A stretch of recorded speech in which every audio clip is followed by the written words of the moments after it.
Merci de votre fidélité. Tout de suite, les titres développés à la une dans quelques instants. Une trentaine de victimes dans un accident de la route au Suriname. Une partie des blessés a été prise en charge chez nous par les pompiers et l'équipe médicale du centre hospitalier de l'Ouest guyanais. Vous le verrez, le dispositif était impressionnant et rude. Les opérations ont été faites en pleine nuit entre nos deux rives. Nouvelle mobilisation devant le consulat du Brésil pour dénoncer la politique de Jair Bolsonaro. La trentaine de personnes présentes étaient composées d'Amérindiens d'un village de Kourou, de membres du collectif Hors de Question ou encore de défense du milieu marin. La gestion de crise du président brésilien quant aux incendies en Amazonie est fustigée. On va mettre la lumière sur un outil qui paraît anodin mais qui reste indispensable pour éviter les drames en milieu sportif, le certificat médical. On dénombre de nombreux cas de mort subite sur les terrains de sport. Un suivi strict peut prévenir les accidents cardiovasculaires. De cette problématique, on en parle aussi avec notre invité ce soir, le docteur Rollin Belloni. Il anime une conférence demain soir sur les risques cardiovasculaires dans le sport. Cette preuve de l'efficacité de la coopération transfrontalière entre nos deux rives, un grave accident de la circulation entre un bus et un poids lourd. Côté Suriname, s'est produit la nuit dernière. Une trentaine de victimes a été prise en charge donc chez nous, à Saint-Laurent-du-Maroni. Un restaurant quartier Charbonnière a même servi de poste avancé. Le reportage de Maëva Myriam Poney. C'est aux environs de 23 heures que les premières victimes sont acheminées par pirogue. Elles sont prises en charge sur les berges de la Charbonnière par les pompiers de Saint-Laurent-du-Maroni et le SMUR. Des victimes d'un tragique accident de la route au Suriname, aux environs du secteur de Mango entre Albina et Paramaribo. 2 véhicules sont impliqués, un camion et un autobus d'une trentaine de places. Le bilan fait état d'une trentaine de blessés.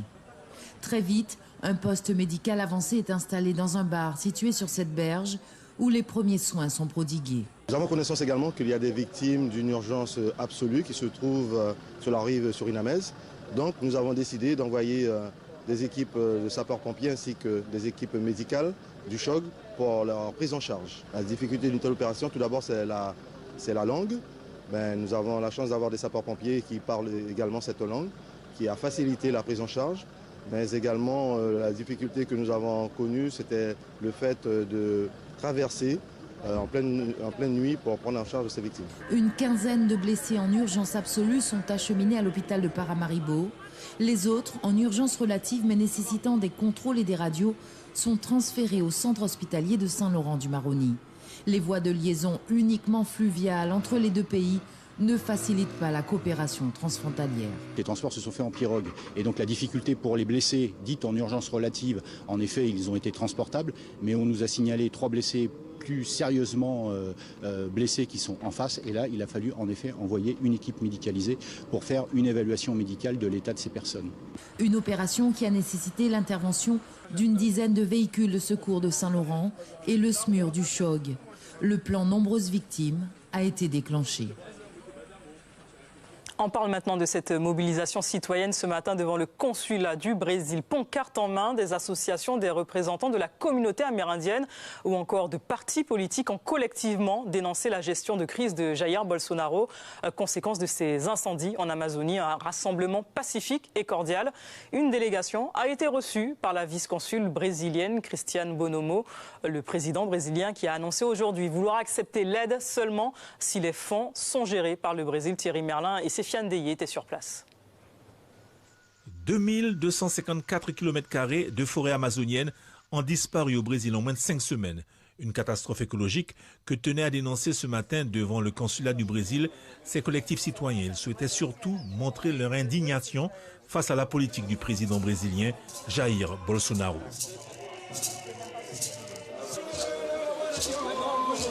Nous sommes liés tout autant plus que tout le monde en tant que peuple autochtone, puisque je rappelle aux pays qui ont colonisé les États de l'Amérique du Sud, que ce soit du Nord aussi, que nous, normalement, on n'a pas de frontières. Le chef Raoni a lancé un message de solidarité, donc c'est ce qu'on fait aujourd'hui au niveau de la Guyane. Ce qui se passe actuellement entre l'orpaillage illégal, les feux, l'Amazonie qui brûle, c'est tout un patrimoine qui s'en va, qui est mis à mal et que nous devons de toutes nos forces préserver. Parce qu'effectivement, il y a un décalage entre ce que veut la population de toute la Panamazonie, même en Guyane française aussi, et les politiques. Pour l'Union populaire républicaine, un traité serait à l'origine du drame amazonien, le traité de libre-échange entre le Brésil et l'Europe. Ces traités de libre-échange qui emmènent à toujours plus de productivité, toujours exploiter les richesses, toujours en fait manger la forêt pour exploiter, pour produire plus. La vice-consul du Brésil en Guyane a tenté de rassurer ses interlocuteurs tout en saluant l'action menée par le président brésilien contre ces incendies en forêt amazonienne. C'est pour ça qu'on a partagé avec ils les actions concrètes et les résultats qui se déroulent au Brésil maintenant. Le feu, c'est sous contrôle. Les images de satellites nous montrent qu'il y a des résultats positifs et on continue à faire des efforts avec notre organisation institutionnelle et gouvernementale pour combattre le feu, les incendies. Par rapport aux incendies qui se déroulent actuellement au Brésil, est-ce qu'elle ne vous a pas donné des assurances ? C'est écrit noir sur blanc. Donc après, tout ce qu'on voit, tout ce qui est médiatisé dit autre chose. C'est vrai qu'il y a des actions qui viennent d'être actionnées, mais qui n'est pas totalement maîtrisées. Face à ces feux de forêt en Amazonie brésilienne, Cristiane Bonomo s'est semble-t-il donné les moyens ce matin d'éteindre l'incendie en toute diplomatie. Autre levée de bouclier ce matin, les assistants familiaux se sont une nouvelle fois mobilisés devant leur administration de tutelle, accompagnés par les associations Trop Violence et 500 Frères contre la délinquance. Ils ont vertement dénoncé la gestion de la collectivité territoriale. Les points d'achoppement sont variés et vont de la régularisation de la situation professionnelle d'une assistante, de la transmission systématique du livret d'accueil de l'enfant au remboursement de frais liés aux prises en charge. Des images d'Olivia Garrett-Alaïs. Écoutez à présent les explications de Dominique Chantalou, assistante familiale, et d'Ivan Goua, porte-parole des associations 500 Frères et Trop Violence. Nos revendications, c'est la maltraitance qu'il y a, la déshumanisation envers les familles d'accueil et les enfants de l'ASE. Les jeunes ont des difficultés, les familles d'accueil aussi. Il n'y a aucun accompagnement de familles d'accueil qui ont une défaillance quelque part. Administrativement, ils vous appellent du jour au lendemain et ils vous disent on enlève les enfants. Chose qui est incroyable, on ne peut pas faire ça du jour au lendemain. Aujourd'hui, on se rend compte qu'on a un service qui n'est pas rendu correctement. On est là aujourd'hui pour prendre en charge des enfants, des mineurs. Et derrière, on ne donne pas les moyens aux assistantes familiales de faire leur travail correctement. Pire, dans le cas qui nous concerne, Madame Cornillo, qui est l'une des particularités, le cas qu'on suit en dehors de tout, c'est qu'on harcèle. Donc je ne sais pas si c'est fait exprès, mais on aggrave la situation. De son côté, la CTG assure tout mettre en place pour l'accompagnement des familles d'accueil. La vice-présidente déléguée à la petite enfance, Audrey Marie, revient également sur les raisons de l'annulation de la réunion prévue ce matin. La réunion n'a pas eu lieu parce qu'il s'agissait d'évoquer un cas particulier qui concernait une assistante familiale qui avait fait l'objet d'une mesure conservatoire précédemment. Et nous ne pouvons pas partager des dossiers ultra confidentiels qui concernent les familles et l'intimité des enfants avec n'importe quel chair. Donc nous sommes toujours ouverts à la discussion avec les assistantes familiales, accompagnées de leurs délégués syndicaux et non de tierces personnes. La loi ne nous auto-autorise pas à le faire. Il y avait plusieurs aussi revendications comme meilleure gestion et anticipation, mettre en place le niveau salarial aussi. Absolument. Alors, vous savez que depuis l'avènement de la CTG, nous reprenons cette compétence du Conseil général et donc nous sommes en train de restructurer les choses. Donc, il est sûr qu'il y a encore beaucoup de choses à faire et que des revendications sont légitimes. Il est clair également qu'on ne peut pas toujours comprendre les décisions de la direction parce qu'on ne peut pas mettre toutes les choses sur la place. Il s'agit de dossiers ultra confidentiels. Mais concernant l'organisation même de l'aide sociale à l'enfance et les conditions de travail des assistantes familiales, nous mettons tout en place pour que ça se passe le mieux possible. Mise au point de la vice-présidente de la collectivité territoriale qui fait écho à cette arrestation du président des associations Trop Violence et 500 Frères de la délinquance ce matin. Vous l'avez entendu, la réunion étant interdite aux personnes extérieures, Olivier Goudet aurait tenté d'y assister. Selon les forces de l'ordre, il aurait porté un coup à un fonctionnaire, version contestée par Yvan Goua, la porte-parole des associations. Olivier Goudet a donc été placé en garde à vue en fin de matinée pour agression sur argent de la fonction publique. Sa sortie de l'hôtel de police est imminente, mais avenue du Général de Gaulle, les militants s'impatientent. Des feux de palettes en bois sont en cours. Olivier Goudet sera convoqué pour une audience. On est à quelques jours de la rentrée scolaire, l'occasion pour les syndicats enseignants de mettre la lumière sur les dossiers chauds. Le SEUNSA tire la sonnette d'alarme. Dans sa ligne de mire, les réformes en vigueur, la loi pour une école de la confiance, la réforme du lycée pour l'organisation et l'éducation guyanaise est mise à mal. Compte rendu signé Yves Robin et Olivier Garret-Alaïs. Le 2 septembre, 4 852 élèves en maternelle et 45 500 dans le primaire feront leur entrée. Le syndicat SEUNSA alerte le recteur sur le logement des enseignants. Certains professeurs se retrouvent dans des conditions inacceptables sur les sites isolés. L'organisation syndicale demande un calendrier de réhabilitation des établissements pour un accueil dans de bonnes conditions. Tous les signaux sont au rouge. C'est vrai qu'ils sont nombreux. Vous avez déjà, ne serait-ce que l'installation et l'accompagnement des collègues sur les sites isolés. Nous découvrons depuis plus d'une semaine que des écoles risquent de ne pas faire leur entrée. Des écoles sont en chantier. On sait effectivement que les collectivités ils mettent tout de pied d'œuvre pour que ça se fasse au mieux.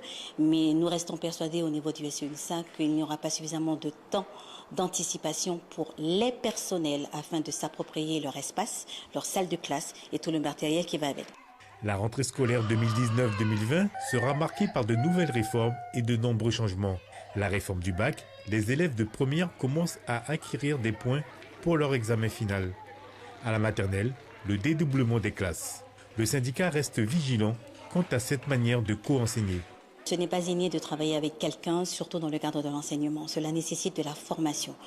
Nous comptons sur le recteur qui s'est engagé à porter cette formation, mais nous lui demanderons aussi qu'il dégage un temps plus long de concertation avec les collègues pour qu'ils puissent véritablement mettre en place ce co-enseignement et non pas une simple cohabitation, car ce n'est pas du tout le même rendu. Le SEUNSA n'hésitera pas à faire valoir le droit de retrait de ses enseignants. Selon le syndicat, cette rentrée sera la plus terrible. Ils resteront vigilants afin que le quotidien des professeurs soit amélioré. Le syndicat SEUNSA veille au grain. Côté ministère de l'Éducation, on affirme être au rendez-vous. Interrogé sur France Inter, le ministre de l'Éducation, Jean-Michel Blanquer, a affirmé que le gouvernement tiendrait ses engagements de rentrée, notamment chez nous et à Mayotte. Les deux territoires font pourtant face à des difficultés pour accueillir les élèves des 3 ans. On l'écoute. Je rappelle qu'on a créé 2300 postes à l'école primaire en cette rentrée, et donc les postes d'enseignants sont là. Parfois, outre-mer, il peut y avoir un problème de recrutement, mais les postes sont là. Même pour la Guyane et pour Mayotte, nous avons créé des postes, bien sûr, et nous sommes au rendez-vous. Sur le bâti scolaire, le fait que l'instruction obligatoire à 3 ans permette de mettre la lumière sur un problème qui de toute façon existait, c'est-à-dire des enjeux de bâti scolaire, que ce soit sur le plan quantitatif, quand il y a une forte démographie comme à Guyane, en Guyane ou à Mayotte, ou sur le plan qualitatif parce que les bâtiments sont vieux, eh bien c'est, je dirais, une bonne chose. C'est-à-dire que ça nous oblige ensemble, État et collectivités, à des investissements qui de toute façon sont nécessaires. Et c'est exactement ce qui est en train de se passer. À Mayotte et en Guyane, on a un plan immobilier très volontariste, et dans les deux cas, pour arriver à ce que tous les enfants de Mayotte et de Guyane aillent en maternelle dès 3 ans. Certainement, c'est un peu sur 2 ou 3 rentrées qu'on va y arriver pleinement, je le confesse volontiers. Mais en tout cas, la direction est prise et ceux qui sont inscrits seront accueillis, bien sûr. Les risques cardiovasculaires dans le sport, c'est le thème de la conférence donnée demain soir par le docteur Roland Belloni à l'hôtel Mercure à Cayenne. Avant d'en parler avec lui, lumière sur ce triste constat. On dénombre de nombreux cas d'accidents cardiaques en plein effort chez nous. Au début du mois, 2 jeunes sont décédés dans ces circonstances. Et pourtant, depuis 2017, le certificat médical autorisant la pratique sportive est désormais valable 3 ans, comme nous l'explique Jean-Gilles Assard. Il y a 6 ans, le Sporting Club de Kourou vivait le décès d'un de ses joueurs de 12 ans sur le terrain pendant une séance d'entraînement. Un traumatisme pour le club et ses membres, sans oublier les tracas administratifs. Il y a eu une enquête de fait. Déjà, si l'enfant avait déjà un certificat médical, avait déjà passé des tests et tout. Et voilà, c'est pour cela, on aurait pu même aller au tribunal, hein, et tout. Mais sinon, on n'a pas eu de soucis. Mais voilà, depuis 3 ans, le certificat médical de non-contre-indication à la pratique du sport a changé. Désormais, il est valable 3 ans. Gilles-André Restoin, ancien coureur cycliste et amateur de triathlon Ironman, épreuve sur plusieurs heures, nous explique comment fonctionne la couverture médicale dans sa discipline. Aux États-Unis, c'est juste une inscription financière et c'est un peu, j'ai envie de dire, comme le certificat des 3 ans, c'est sur votre bon vouloir et vous dites oui que vous êtes apte à participer à un Ironman et que vous n'avez pas subi de malaise ou de contre-indication médicale dans les derniers mois avant l'épreuve. En France, la présentation du certificat est impérative pour les triathlons, quels qu'ils soient. Pour les sports collectifs, mis à part le rugby, le certificat est valable 3 ans. Cela peut présenter des avantages, mais aussi des inconvénients. L'avantage qu'on a, c'est que pendant 3 ans, on se sent à l'abri de ne pas aller chez le médecin. Mais l'inconvénient, c'est qu'on ne sait pas au niveau de, pendant les 3 ans, la dégradation de l'état du sportif. Et ça peut coûter très cher au club. L'inquiétude devient plus forte face au manque d'accompagnement et à l'absence de structures dédiées au suivi médical du sportif en général. Quand on me dit que les docteurs sont surchargés, mais il faut quand même qu'on s'inquiète pour la sécurité d'abord de nos joueurs, de nos sportifs, que de penser à autre chose. Pour les jeunes, surtout la catégorie U6, U7, voire même effectuer pendant la saison un électrocardiogramme pour les enfants. Parce qu'on a beaucoup de cas justement en ce moment de personnes qui pratiquent soit le foot ou le sport en général, subir des arrêts cardiaques et tout. Et voilà, on est à l'abri. C'est inquiétant. Oui, c'est inquiétant. Il faut se poser les questions. Au regard des difficultés dans le domaine de la santé sur le territoire, il y a peu de chances que ce suivi soit instauré à court terme. La seule démarche ne peut être que la sensibilisation.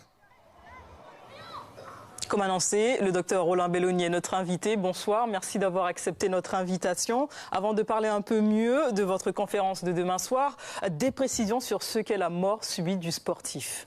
La mort subite du sportif, comme cela l'indique, c'est pas prévu, plus d'un coup, paf, il tombe sur le terrain. Quelles sont les causes? Les causes sont les causes cardiaques. On peut avoir une mort subite chez un sujet jeune. Là, c'est une malformation cardiaque qui doit être prévenue par un examen d'examens paracliniques tels l'échographie, le CG et l'épreuve d'effort. Chez le sujet plus âgé, c'est l'insuffisance coronarienne et qui peuvent provoquer donc une fibrillation auriculaire et un arrêt cardiaque. Les exemples de décès de ce type sont légion chez nous. Y a-t-il une explication? Avons-nous des prévalences en Guyane? Nous avons une prévalence qui est très importante. La prévalence du risque cardiovasculaire est importante en Guyane, d'autant plus renforcée par une démographie médicale faible. Il a dit, Jean-Gilles, dans son rapport, que si vous n'avez pas l'accès aux soins, s'il n'y a pas un suivi médical régulier, 3 ans me paraît un peu long. Chez un sportif de haut niveau, cela devrait être annuellement. Les prévalences pourraient être le manque d'hygiène alimentaire, la pratique sportive, j'imagine, insuffisante, l'accompagnement médical, vous venez de le préciser. On vient de le voir avec le certificat indispensable.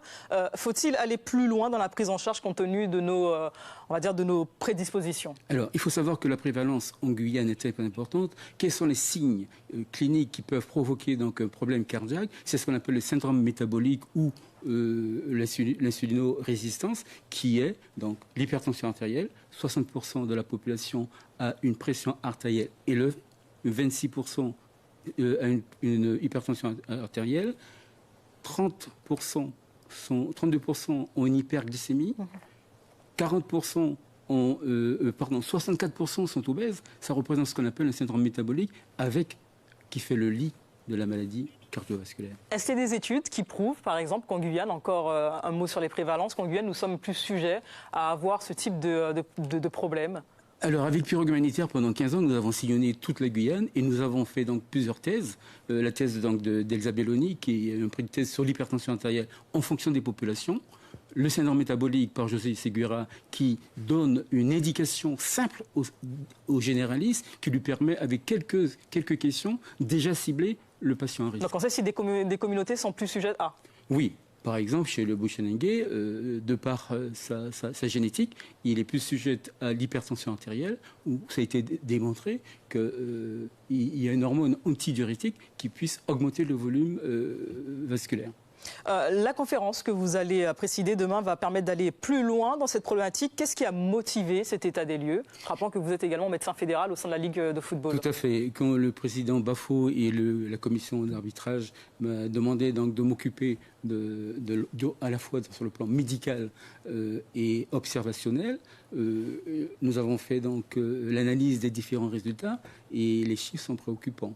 Et je rapporterai, donc à travers bien sûr le rapport que je vais lui remettre, les réponses qu'il faudrait mettre en place. Par exemple, mettre en place un carnet de santé du sportif.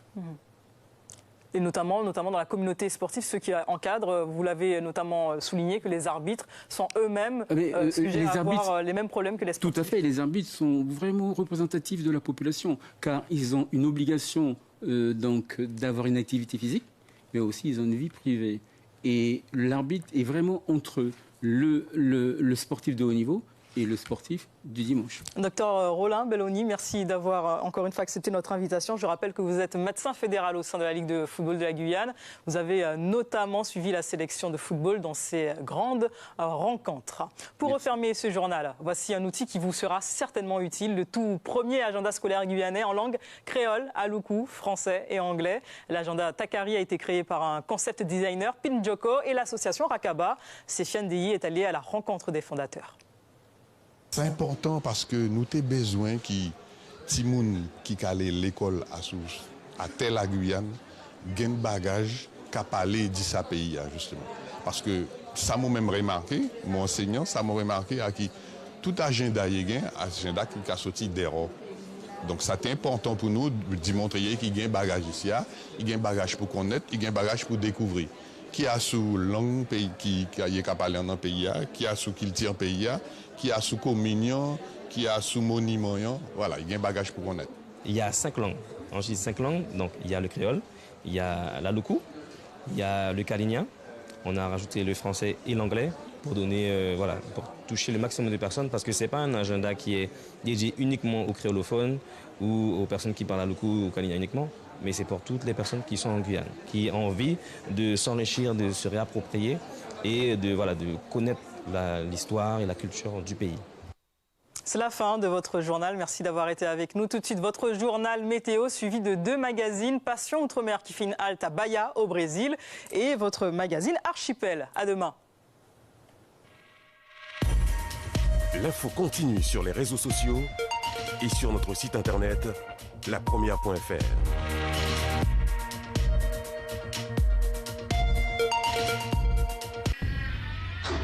Suivez l'info sur Guyane La Première, télé, radio et internet.